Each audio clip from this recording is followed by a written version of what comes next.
오늘 하나님에 대한 우리의 고백은 참으로 다양한 것 같습니다. 때로 우리는 좋으신 하나님을 고백하기도 하고 신실하신 하나님을 고백하기도 하며 또 우리에게 위로와 평안과 소망을 주시는 하나님을 고백하기도 하기 때문입니다. 오늘 우리가 고백하는 하나님은 이렇게 다양한 겁니다. 여러 부분, 여러 상황에 임하신 하나님을 고백하게 됩니다.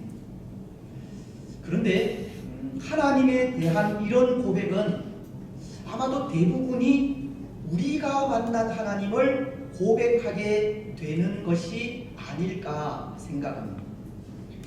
우리의 삶에서 우리가 직접 만난 하나님을 고백하게 된다는 것, 그렇지 않습니까? 때로 우리 가운데 임재하셔서 우리를 도우시는 하나님, 우리 삶의 환경과 상황 속에서 우리를 주장하시고 간섭하시며 인도하시는 하나님, 그 하나님을 만나면서 하나님은 이런 분이라고 우리가 만난 하나님을 고백하게 된다는 겁니다. 요한 1서에도 보면 예수님에 대한 사도 요한의 고백을 들을 수 있는데요. 사도 요한은 요한 1서 1장 1절을 통해 예수님에 대해 이렇게 고백을 하고 있습니다.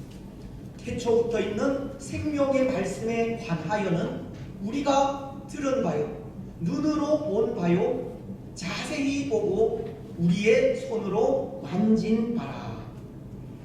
사도 요한은 예수님에 대해 예수님은 태초부터 있는 생명의 말씀이라는 고백을 하고 있습니다. 이 고백은 예수님은 이 세상이 창조되기 전부터 하나님과 함께 존재하신 분이고 지금도 여전히 존재해 계시는 분이라는 의미로 예수님은 처음부터 생명의 말씀, 곧 구원의 복음이심을 고백한 고백입니다. 사도 요한은 예수님에 대해 예수님은 창세 전부터 우리 인생의 구원을 위해 하나님께서 약속하신 구원자이심을 고백한 겁니다. 그런데 예수님에 대한 사도 요한의 이런 고백이 그가 말씀이신 예수님, 구원자이신 예수님을 직접 만났기 때문이라는 겁니다. 그는 요한 1서 1장 1절 하반절을 통해 이렇게 고백을 하지 않습니까? 우리가 들은 바요, 눈으로 본 바요, 자세히 보고 우리의 손으로 만진 바라. 그는 예수님에 대해 우리가 들었다라고 하고 눈으로 보았다라고 하며 자세히 보고 우리의 손으로 만졌다라고 합니다. 사도 요한은 하나님의 아들이시요 구원자이신 예수님을 그의 눈으로 직접 본 겁니다. 그는 예수님의 가르침을 그의 귀로 직접 들었고 죽음 이후 부활하신 예수님의 육신을 그의 손으로 직접 만지기도 한 겁니다. 또 그는 요한 1서 1장 2절을 통해 이런 고백도 하는데요. 이 생명이 나타내신 바 된지라 이 영원한 생명을 우리가 보았고 증언하여 너희에게 전하노니 이는 아버지와 함께 계시다가 우리에게 나타내신 바 된 이시니라. 예수님에 대해 사도 요한은 영원한 생명이라는 말씀을 하시면서 영원한 생명이신 예수님을 직접 보았기에 그분을 증언하고 전한다고 하고 있는 겁니다. 그래서 그의 그 증언이 예수님은 태초부터 존재하신 생명의 말씀, 곧 구원자라는 겁니다. 사도 요한은 예수님을 직접 보고 예수님에게 직접 듣고 예수님, 그 부활하신 예수님을 직접 만난 이후에 구원자라는 고백을 하게 된 것입니다. 그렇습니다. 오늘 우리가 고백하는 하나님도 우리가 만난 하나님, 우리는 우리가 직접 만난 하나님을 고백할 수 있습니다. 여러분, 그렇다면 오늘 우리는 하나님에 대해 어떤 고백을 하고 있습니까? 우리가 만난 하나님은 어떤 하나님이시고 그 하나님에 대해 어떻게 고백을 하고 있습니까? 저는 그런 것 같습니다. 저는 항상 고백하는 것이 하나님은 나의 유일하신 소망이라는 건데요. 하나님은 벼랑 끝과도 같은 곳에서 도저히 소망을 가질 수 없는 상황 속에 손을 내밀어 주시고 건져 주신 분이기 때문입니다. 때로 이렇게 말씀을 드리면 혹 제가 죽음 직전까지 갔다가 하나님의 손길로 건짐을 받은 것이 아닌가 생각하실 분들이 있을지 모르지만, 이 벼랑 끝이라고 하는 것이 꼭 이 죽음만을 말하는 것은 아니지 않습니까? 그것이 우리의 삶에서 우리가 당할 수 있는 쓰디쓴 경험을 말하는 것일 수도 있고, 또 실수나 실패로 인해 넘어지는 경우도 해당될 수 있기 때문입니다. 다윗이 시편 51편을 통해 내 죄가 항상 내 앞에 있나이다 라는 고백을 하듯이 항상 우리 앞에 놓여있는 이 죄라는 것도 벼랑 끝이 될 수 있기 때문입니다. 하나님은 그렇게 이 벼랑 끝이라고 할 수 있는 순간들마다 손을 내밀어 주시고 살 길로 인도해 주셨다는 거죠. 그래서 그 모든 순간들을 인도하신 하나님을 생각할 때 하나님만이 나의 유일하신 소망이라 고백하지 않을 수 없는 겁니다. 그렇습니다. 하나님만이 유일하신 소망입니다. 하나님만이 참된 소망입니다. 사랑하는 여러분, 오늘 우리는 우리의 참된 소망이신 하나님을 만나시기 바랍니다. 우리 삶의 모든 순간마다 우리를 위해 일하시고 역사하시는 하나님을 만나시기 바랍니다. 우리가 당하는 역경과 고난 속에서도 우리를 보호하시고 지키시며 도우시는 하나님을 만나시고, 우리가 드리는 아주 작은 기도의 소원에도 응답하시는 하나님을 만나시며, 우리의 상처난 마음을 만지시고 위로하시며 치료하시는 하나님을 만나시기 바랍니다. 그래서 그 만남으로 하나님이 좋으신 하나님, 신실하신 하나님, 위로와 치유와 회복의 하나님이심을 고백하시기 바랍니다. 그 하나님만이 우리 삶의 유일한 소망이라 고백하며 나아가시기 바랍니다.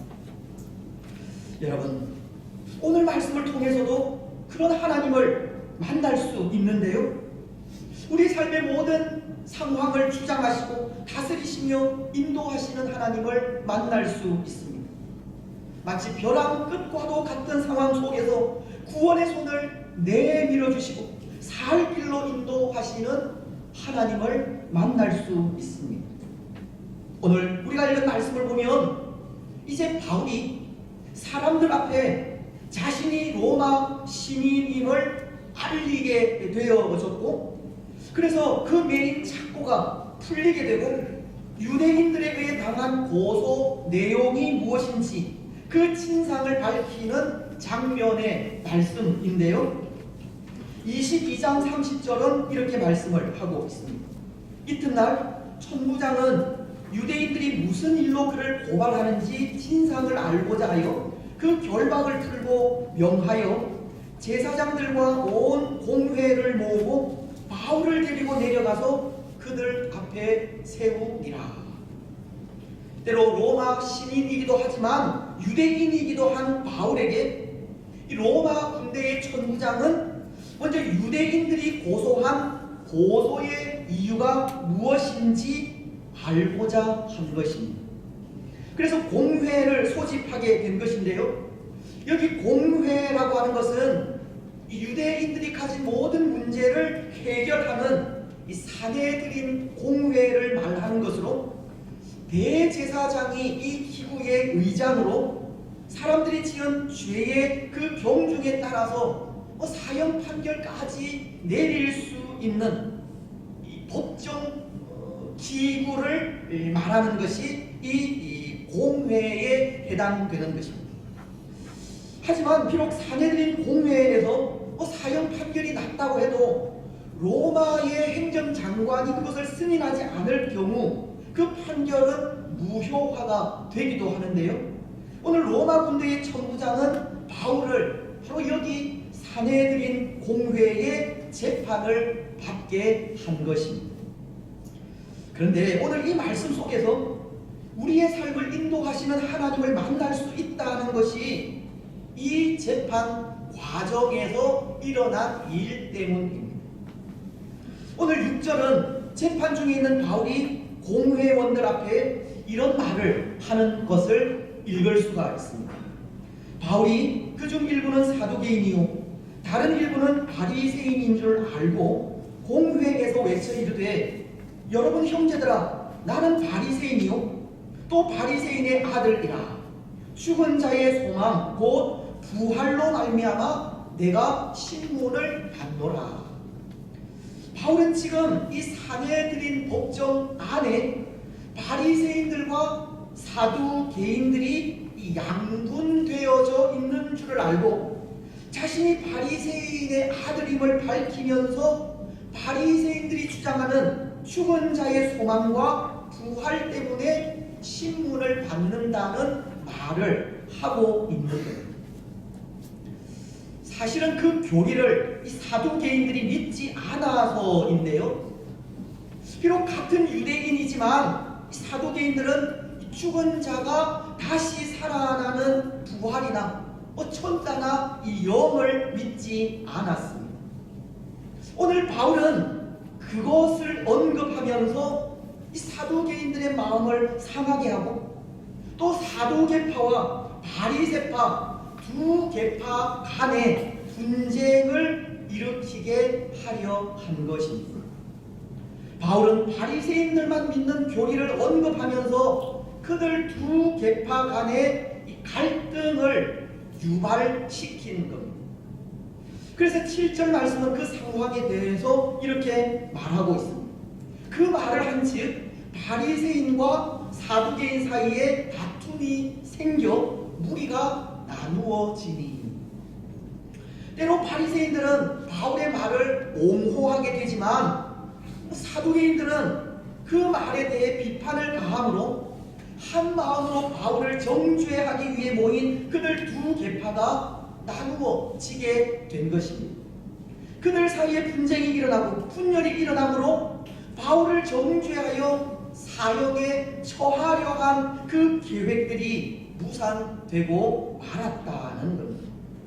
그래서 바울은 마치 이 벼랑 끝과도 같은 위기에서 벗어날 수 있게 되었습니다. 10절은 이렇게 말씀하기 때문입니다. 큰 분쟁이 생기니 천부장은 바울이 그들에게 찢겨질까 하여 군인들에게 명하여 내려가 무리 가운데서 빼앗아 가지고 영내로 들어가라 하니라. 바리새인들과 이 사두개인들 사이에 일어난 그 분쟁으로 인해 바울은 또 한 번의 목숨을 건지게 된 것입니다. 여러분, 어쩌면 이것이 이 바울의 기지로 보이기도 합니다. 지금의 이 위기 상황을 모면하기 위한 바울의 재치나 수완으로 보이기도 한다는 것. 때로 바울은 수완이 뛰어난 사람이기도 하기 때문입니다. 고린도전서 9장 20절을 보면 그가 이렇게 말하는 것을 읽을 수 있는데요.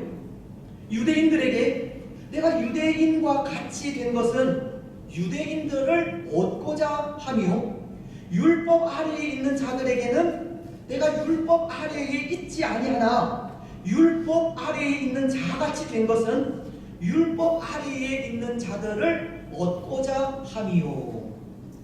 또 고린도전서 9장 22절은 이렇게 말씀하고 있습니다.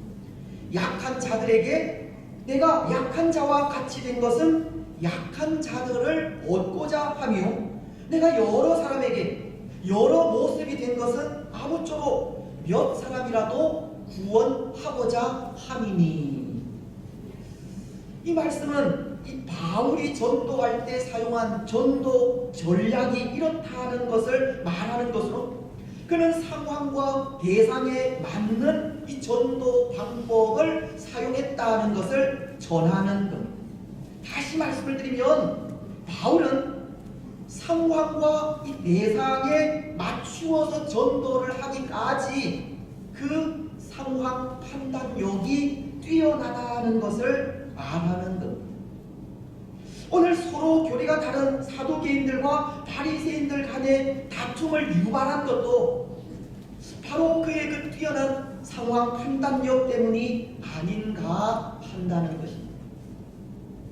하지만 그것은 결코 그렇지가 않습니다. 오늘 바울이 죽은 자의 소망과 부활의 교리를 언급함으로 사두개인들과 바리새인들 사이에 분쟁을 일으키게 된 것은 그것이 바울의 기지나 수완이 아니라 하나님께서 주신 지혜이고, 이 일을 통해 하나님은 모든 상황 속에 임재하셔서 지혜를 주시는 지혜의 하나님이심을 발견할 수 있는 겁니다. 오늘 이 말씀을 통해 우리가 만날 수 있고 고백할 수 있는 하나님은 지혜의 하나님이시라는 겁니다. 그렇습니다. 오늘 하나님은 바울에게 지혜를 주셨습니다. 때로 이 일에 어떤 사람들은 바울이 바리새인들과 사두개인들을 나누는 이 사악한 세상 지혜를 썼다고도 하지만, 이것은 세상의 지혜가 아니라 하나님께서 주신 지혜입니다. 우리 성경을 보면 예수님께서 그의 제자들을 전도자로 파송하시면서 이런 말씀을 하신 적이 있습니다. 뱀같이 지혜롭고 비둘기같이 순결하라는 말씀입니다. 마태복음 10장 16절이 말씀하고 있는데요. 보라, 내가 너희를 보내니 양을 이리 가운데로 보냄과 같도다. 그러므로 너희는 뱀같이 지혜롭고 비둘기같이 순결하라. 여기 뱀같이 지혜롭다는 것은 뱀이 에덴 동산에서 그가 가진 지혜로 하나님과 사람 사이를 이간시킨 그 지혜를 말하는 것이 아닙니다. 그것은 지혜가 아니라 간교함이고, 여기 뱀이 가진 지혜라는 것은 이 방어적인 지혜를 의미하는 것으로 적의 날카로운 공격을 피하고 이 무력화시키는 지혜를 말하는 것. 임박한 위험을 인식하고 그것을 피할 줄 아는 이 민첩한 분별력을 말하는 겁니다. 그런 의미에서 오늘 바울이 그렇지 않습니까? 그는 그가 당한 위기를 인식하고 이 민첩한 상황 판단을 통해서 그 상황을 벗어날 수 있었기 때문입니다. 이것이 하나님의 지혜라는 겁니다. 또 성경은 이런 말씀도 하시는데요. 누가복음 12장 11절로 12절을 통해서입니다. 사람이 너희를 회당이나 위정자나 권세 있는 자 앞에 끌고 가거든 어떻게 무엇으로 대답하며 무엇으로 말할까 염려하지 말라. 마땅히 할 말을 성령이 그때에 너희에게 가르치시리라 하시니라. 때로 우리가 사람들 앞에 신문을 받게 될 때나 사람들 앞에 서서 복음을 전하게 될 때, 그때 우리의 할 말을 성령께서 주신다는 것으로 이 말씀도 우리가 당하는 위기의 순간마다 그 어려움을 극복할 수 있는 지혜를 주신다는 말씀입니다. 하나님은 우리가 당할 수 있는 모든 상황 속에 임재하셔서 우리를 주장하시고 인도하시며 보호하신다는 것. 오늘 바울 또한 그런 경우인 겁니다. 성령께서 그가 당한 그 위기를 이길 수 있도록 그 입에 말을 주신 것. 이것이 하나님의 지혜라는 것. 바로 이것이 하나님께서 하시는 일입니다. 그래서 사실은 하나님의 이런 손길을 기억할 때 우리는 우리의 삶에 두려움과 불안, 걱정과 염려가 없어야 합니다. 하나님께서 우리의 모든 상황 가운데 임재하셔서 우리를 도우시고 인도하시고 보호하시기 때문에 그 보호하심과 인도하심을 믿고 평안함과 안정을 누려야 한다는 것, 늘 소망 가운데 거해야 하는 것.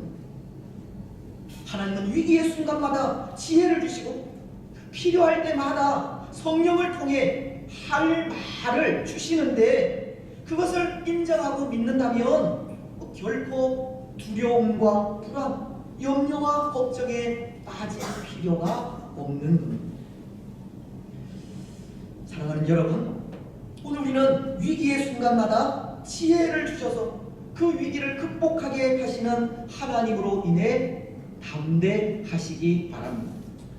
필요할 때마다 성령을 통해 할 말을 주시는 하나님으로 인해 평안함을 누리시기 바랍니다.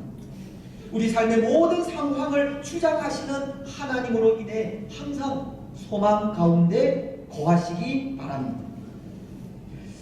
그런데 여러분, 하나님께서 우리 삶에 임하셔서 이렇게 지혜를 주시고 도우시는 데에는 다 그 목적이 있습니다. 우리 삶의 모든 상황을 주장하시고 다스리시며 인도하시는 그 손길 속에는 다 이유가 있다는 겁니다. 오늘 바울의 경우도 그런데요. 여러분, 오늘 하나님께서 바울에게 주신 지혜로 그가 당한 그 위기를 극복하게 하셨다면 그 이유가 무엇 때문이겠습니까? 그 목적이 어디에 있겠습니까? 로마에서의 복음 증거에 있습니다. 오늘 11절 말씀은 이렇게 말씀하시지 않습니까? 그날 밤에 주께서 바울 곁에 서서 이르시되 담대하라, 네가 예루살렘에서 나의 일을 증언한 것 같이 로마에서도 증언하여야 하리라 하시니라. 사내들인 공회에서의 위기를 벗어난 그날 밤 하나님은 바울에게 찾아오신 겁니다. 그리고는 예루살렘에서 나의 일을 증언한 것 같이 로마에서도 증언하여야 하리라고 사내들인 공회에서 지혜를 주시고 위기를 벗어나게 하신 그 이유를 가르쳐 주시는 겁니다. 하나님께서 바울에게 지혜를 주시고 그 위기의 상황을 벗어나게 하신 것은 로마에서의 복음 증거 때문이었다는 겁니다. 하나님은 하나님의 꿈이자 바울의 꿈을 이루시기 위해 지혜를 주신 것이고 그 위기의 상황을 선하게 바꾸어 주신 겁니다.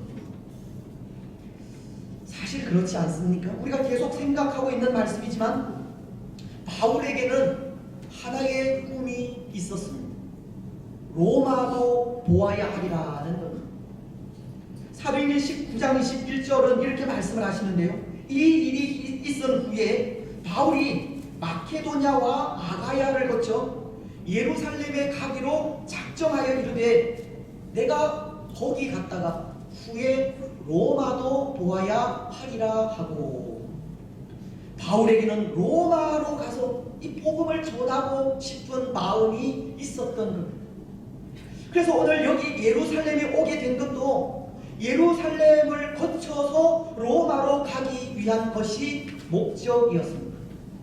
비록 예루살렘은 환난과 핍박이 기다리고 있는 곳이지만 이곳을 거치지 않고서는, 다시 말씀을 드리면 유대인들의 고소와 고발을 통하지 않고서는 로마로 갈 수 없기 때문에 그에게 로마로 가기 위한 발판이 여기 예루살렘이었던 겁니다.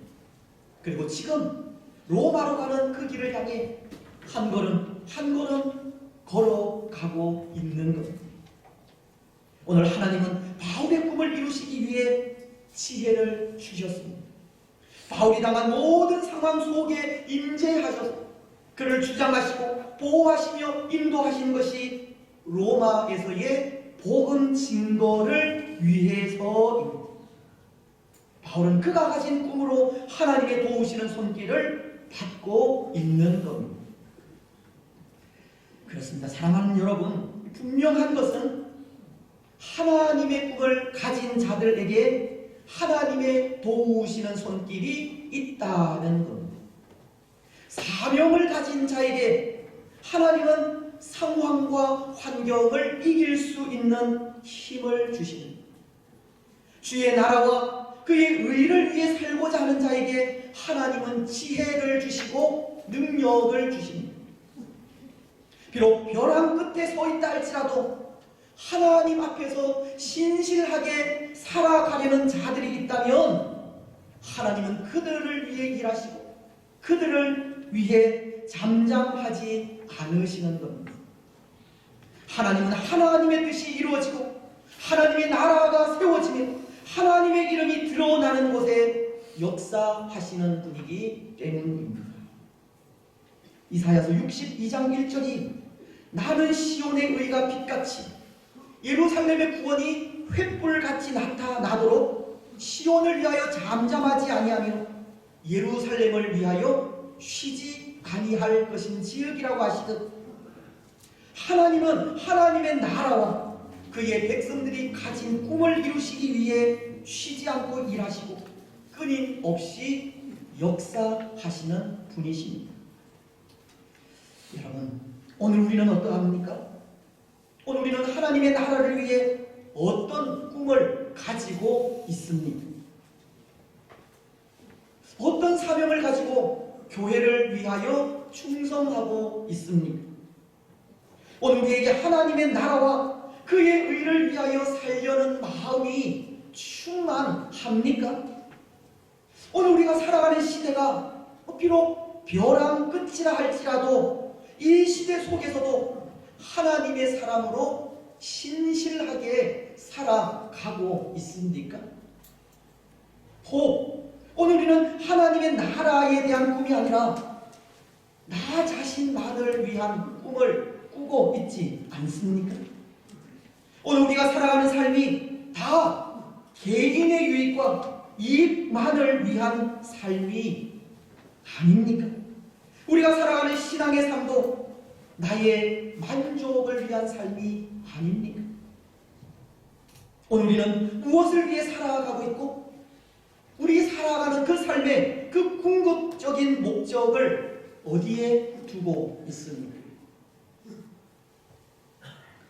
여러분, 오늘 이 세상은 참으로 빠르게 변하고 다양하게 변하며 또 사람 위주의 사회로 바뀌어 가지만 그럼에도 우리 삶의 목적은 단 하나입니다. 하나님의 영광을 위해서 사는 삶입니다. 고린도전서 10장 31절이 그런즉 너희가 먹든지 마시든지 무엇을 하든지 다 하나님의 영광을 위하여 하라. 오늘 우리가 살아가는 삶의 목적은 하나님의 영광을 위해서라는 겁니다. 우리는 하나님의 영광을 위해 꿈을 가져야 하고 하나님의 영광을 위해 그 꿈을 이루어가야 하며 하나님의 영광을 위하여 사명을 감당해 가야 합니다. 하나님의 영광을 위해 일해야 하고 하나님의 영광을 위하여 먹고 마셔야 합니다. 하나님의 영광을 위하여 벼랑 끝에서도 신실하게 살아가야 합니다. 그런 사람들을 위해 하나님은 잠잠하지 아니하시고 끊임없이 일하시며 역사하시기 때문입니다. 여러분, 오늘 우리는 하나님의 영광을 위해 살아가시기 바랍니다. 하나님의 영광을 위해 꿈도 가지시고 하나님의 영광을 위해 그 꿈을 이루어 가시기 바랍니다. 하나님의 영광을 위하여 일하시고 하나님의 영광을 위하여 신실하게 살아가시기 바랍니다. 그래서 그렇게 살아가는 우리에게 도우시는 하나님의 은혜가 충만히 임하시기 바랍니다. 이제 말씀을 맺겠습니다. 사랑하는 여러분, 오늘 11절은 상반절을 통해 이런 말씀을 하십니다. 담대하라는 말씀입니다. 그날 밤에 주께서 바울 곁에 서서 이르시되 담대하라. 여기 담대하라는 말은 안심하라는 뜻의 말입니다.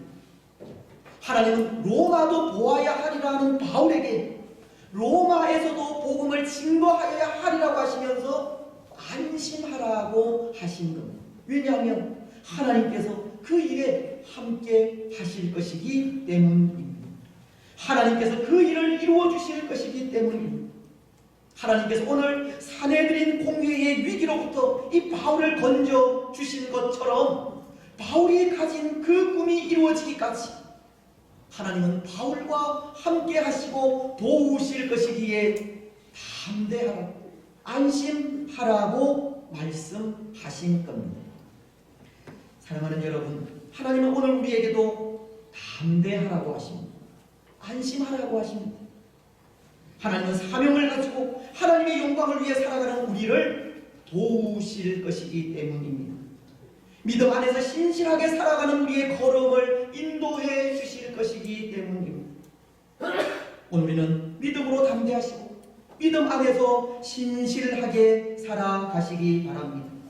사명을 가지고 하나님의 영광을 위하여 살아가시기 바랍니다. 그래서 그 삶을 통해 도우시는 하나님의 손길을 힘입어 신실하신 하나님, 약속의 변함없으신 하나님, 벼랑 끝에서도 손을 내밀어 건져주시는 참 좋으신 하나님을 진심으로 고백하며 나아가는 복된 주의 성도들이 되시기를 주님의 이름으로 축복합니다.